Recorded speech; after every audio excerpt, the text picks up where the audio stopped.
Hi, welcome back. My name is Brittany, and today's video is really fun.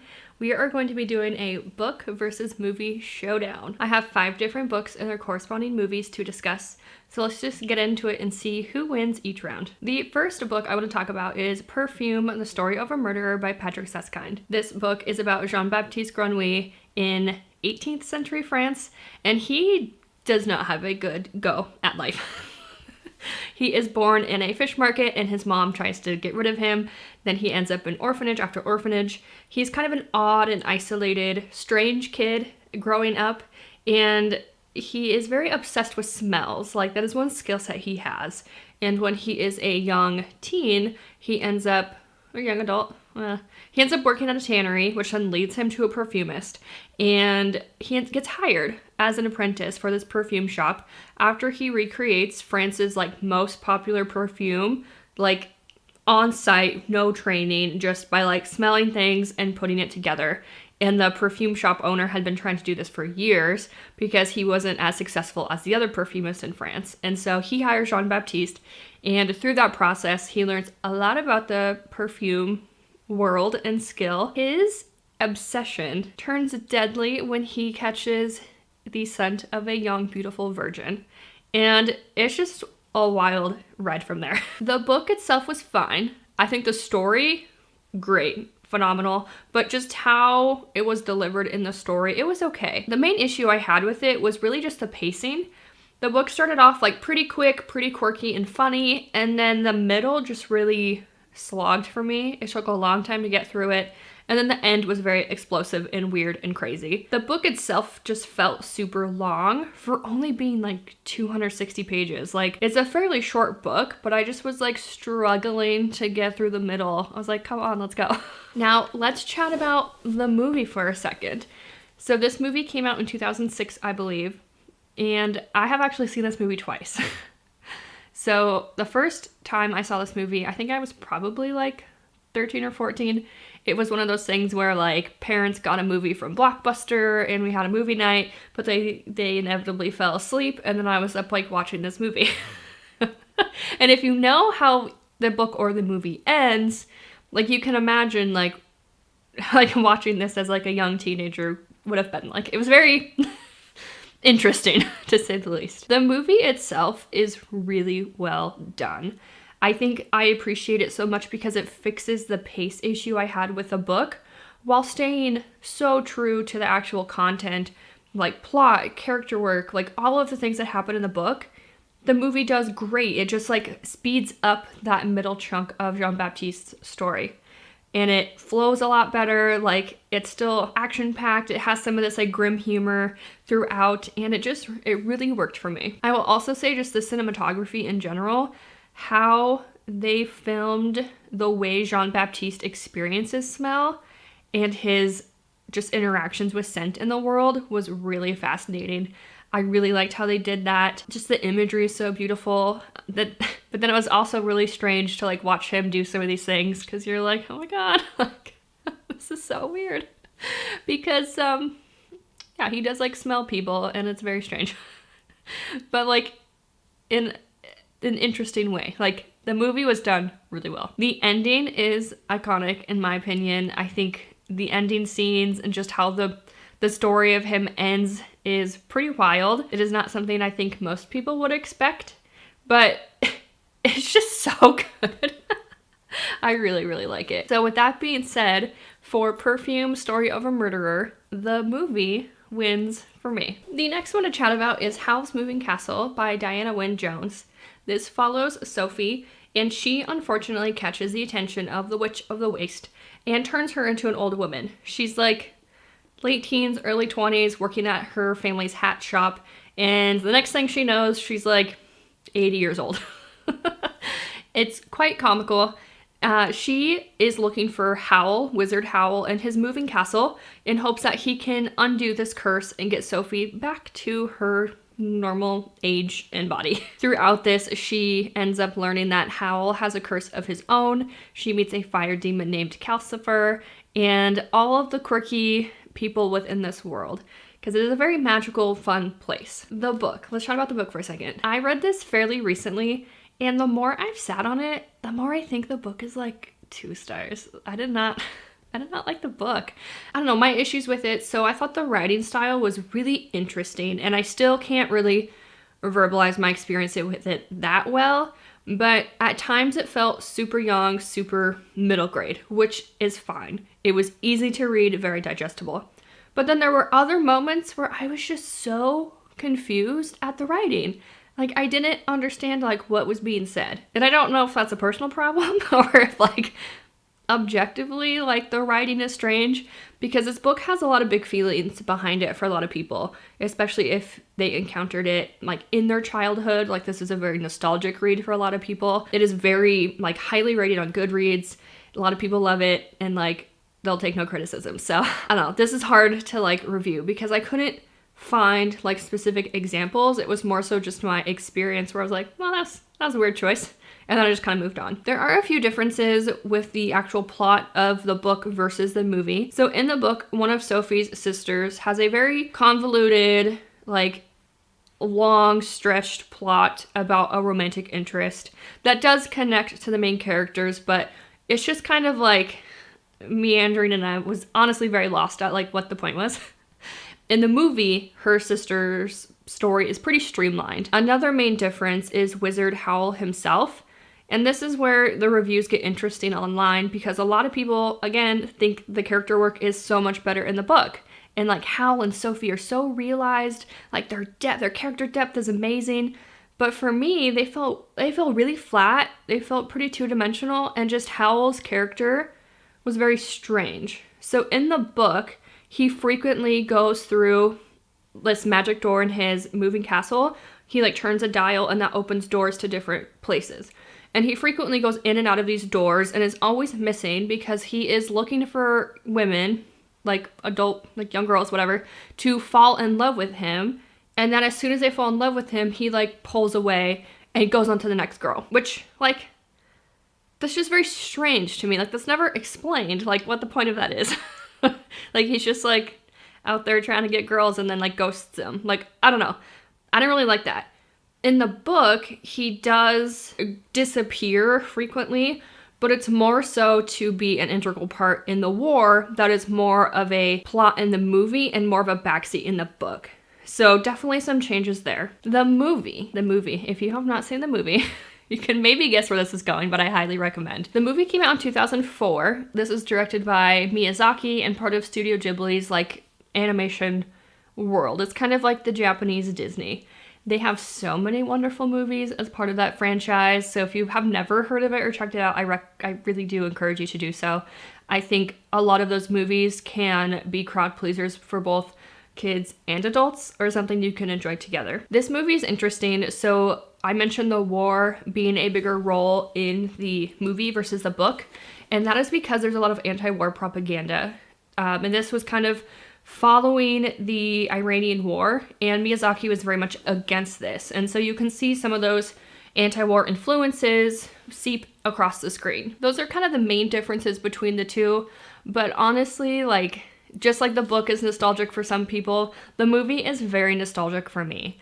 I first saw this movie probably around that same, like, 13 to 14-year-old age. And it was funny because my mom's like, watch this movie with your sister, like, I'm busy. And we're 9 years apart, so I was, like, annoyed. I'm like, I don't want to, like, you know, be a teenager. I don't want to, like, hang out with her. She's little. And then she fell asleep, and then I was just, like, glued to the screen. Like, that was the coolest movie I had ever seen. I was obsessed with it, and I have since watched it multiple times over the last 15 years. It is so good. And the soundtrack, like, the music with that movie is just iconic.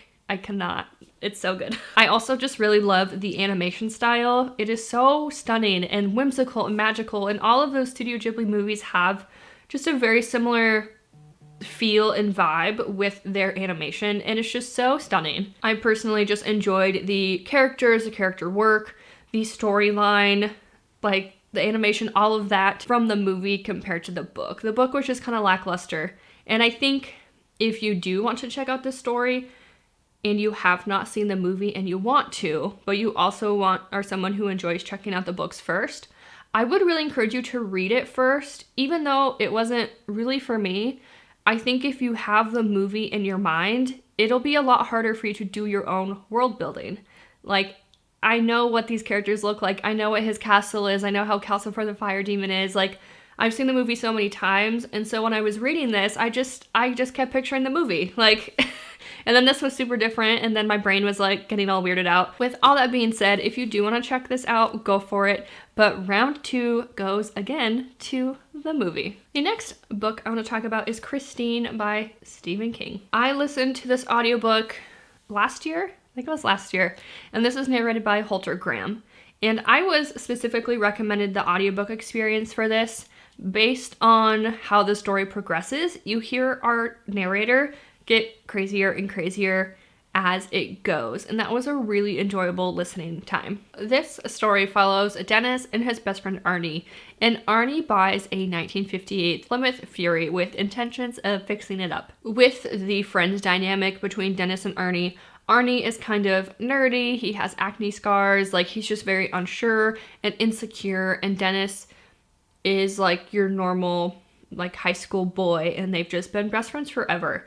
But they know that there's this like, this is so stupid, but this like class disparity, or like because they look different. Like that's acknowledged in the book, which I think just provides a really interesting friendship dynamic. When Arnie gets the car, he starts fixing it up, and all of a sudden his acne clears up. He's got a girlfriend, like he's standing up to Dennis, like he is all of a sudden also being very cruel at times and changing. This obsession with his car, Christine, progresses to the point where things get dangerous and deadly for Arnie, Dennis, and everyone else. No one is safe from Christine. So this was a really fun book. So I kind of mentioned the audiobook experience. As Arnie is getting more and more like obsessed into this car, anytime there are Arnie scenes, the speech of the narrator kind of gets a little faster, a little more pressured, a little more intense, as Arnie is kind of descending into madness and getting sucked into the dark power that is Christine. That was super cool. I also just really loved his character work. I mentioned this kind of disparity and just these differences between these two guys, and that was interesting to explore. And especially to see how their friendship changes as Arnie kind of swings to be more popular and is interested in the girl Dennis likes. Like that creates some tension for the boys. There's also a really good schoolyard fight scene that was so intense, but like so well done. Like I feel like the way it was written, like King himself must have been in some schoolyard fights, because it was crazy. It was so intense. And I don't know, I like King's writing. A lot of times I can just sink in to his deep character work, kind of the monotonous day-to-day he takes you on, and then it just kind of sets you up for really feeling and empathizing with his characters. Now, let's chat about the movie. So after I finished the book, I kind of had like a Christine-obsessed moment there for a bit, finished the book, and me and my husband watched the movie, and it was a fun time. If you are looking for a kind of cheesy, silly, like campy movie to watch, I think Christine would fit. It was not scary, but I know back in the day when it first came out, it was kind of horrifying. A lot of people were scared of this car, which, fair. The movie is from 1983, so you can just imagine like some of the cinematography, the scenes, like how things were filmed. Like it is very fun now looking back on that, because obviously movies have come a long way, but it is fun and cheesy and campy now, where I know it was terrifying then. I think I am team book on this one. And mainly because they changed too many things for me. They did not stay true to the storyline. And I know that is sometimes very hard to do when adapting books to movies, but really like the origin, like kind of the evilness of Christine, where that comes from, was different. And then they combined like two different characters. I don't know. Those are really my main critiques. I just preferred that character work, the time we spent, like all of the setup. We just get more time in the book compared to the movie. And I think that is a main reason why a lot of people prefer books to movies, because you get so much world building connection. Like you're in it, you're so much immersed, whereas a movie has such a finite amount of time to get the story told in a more entertaining way. And some people don't like that deep character work. They don't want to just like go with the flow and go on this journey with the characters. So for me, the book wins But regardless, if you do need a spooky movie this year, this fall season that's not too scary, I'd watch it. It was pretty fun. The next book I have to chat about is Eat, Pray, Love by Elizabeth Gilbert. Please ignore this god-awful sticker in the middle. Oh well. So this is, I guess I would say, a memoir, and this is about Elizabeth and her life after divorce. So she decides to eat, pray, love in Italy, pray in India, and love in Bali. So really it's a memoir, like self-discovery, like a little self-helpy, like she is just navigating things. I mean, as much of us, I think, that would love to eat, pray, love after, a horrible kind of life thing. That can't be feasible for everybody, but it was a really fun book to explore her life and how she did this, and honestly just her travels. Like, she describes the food she's eating, her time at an ashram, the beaches of Bali, like the culture. Just reading about all these places was just really enjoyable. And I did do the audiobook for this one, as it is narrated by Elizabeth Gilbert. So that just adds an extra layer of intimacy between author, narrator, and reader, because she is actively telling you her story, which is pretty cool. And I love her voice. I do like how she tells stories. This book, I think, was impactful for a lot of people, but I also know there's a lot of controversy around it and the movie itself. I'm not going to get that deep into it.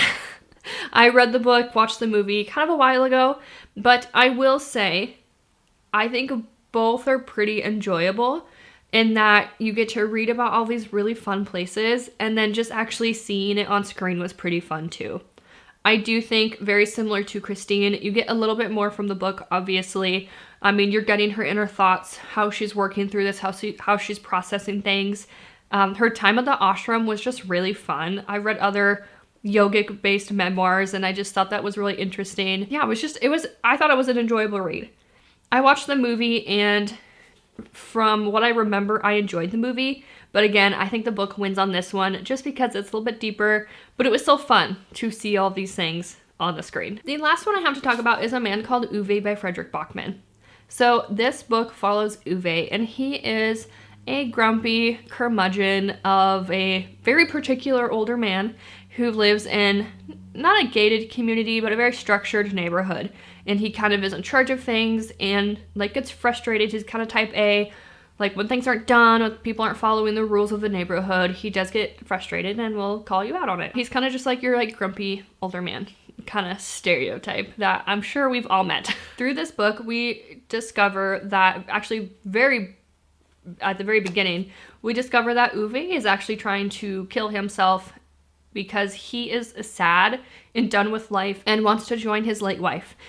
He misses her, and so he's just like tapping out. He's done. Unfortunately, like for him, because it's not what he wants, all his attempts keep getting interrupted in slightly comical ways. And one of the times his attempt is interrupted is from new neighbors that move in. A young married couple, 2 kids, a third on the way, and they're just noisy. They're loud. They're kind of personable. Like, they're friendly, like, what's going on? They're in his space, and this is, like, not what he wants. He wants to be left alone so he can go join his wife. Throughout this book, though, it's just really through the power of friendship, like, they don't give up on him, and ultimately they form really lovely relationships together. And then we learn about Uwe's life, his wife, like, all the journey he went through, and you really understand him as a person and why he is the way he is, and, like, how he changes and grows as an older man as well. So there are 2 ways to enjoy this movie. There's a Swedish film from 2015 that I watched, A Man Called Ove. And then there's A Man Called Otto with Tom Hanks, where this same story idea is set in the US. I have not watched that one. I probably won't. I don't really have a desire to watch it again, just in like an Americanized version. But I can speak to the subtitled one. So the subtitled film, I think, is stunning. I feel like it really captured Uwe as this just like grumpy asshole. Like, because at the beginning, that's like what you think until you get to know him and his story. And I think that theme of like and the idea that we're all struggling with stuff. You never know what someone's been through. Like, that is very much present for Uwe's life. I don't think that excuses his behavior, but I think it just helps us become more understanding and empathetic and just overall kind when we approach people, because, like, yeah, we've all been through stuff, but you do feel for Uwe by the end of it. The movie was pretty true to the plot line. I don't recall any major differences from book to movie. The filming style too is just kind of like colder, if that makes sense, and a little more bleak, which I feel like fits his situation and just like the feel of this story, because it is like pretty sad at times. I remember I had finished the book one night, sobbing, cried, and then immediately turned on the subtitled movie and like continued to cry just because like I wasn't done being sad. And like my poor husband just like left me alone. He's like, what are you doing? And I was just crying. It was fine.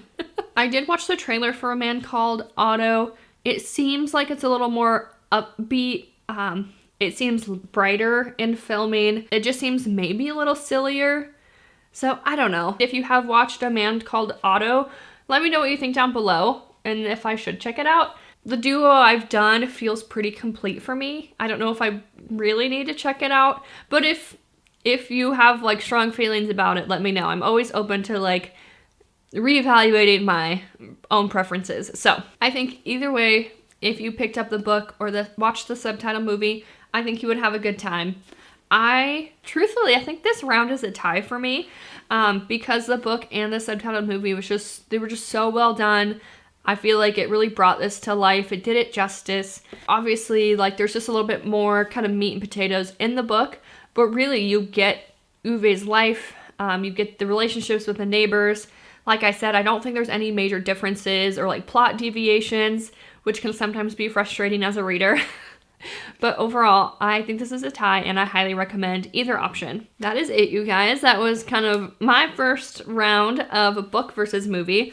I hope to keep doing this because there are a lot of kind of backlist of books that have turned into movies that I would like to check out. There's so many new shows out or coming out, movies coming out later, and currently, like, I don't know, I feel like books are really kind of having their moment on the big screen, so I'd like to keep discussing about it. I think it's really fun. If you have any ideas for more book to movies to chat about, let me know down below. Don't forget to like and subscribe, and I will see you in the next one. Bye!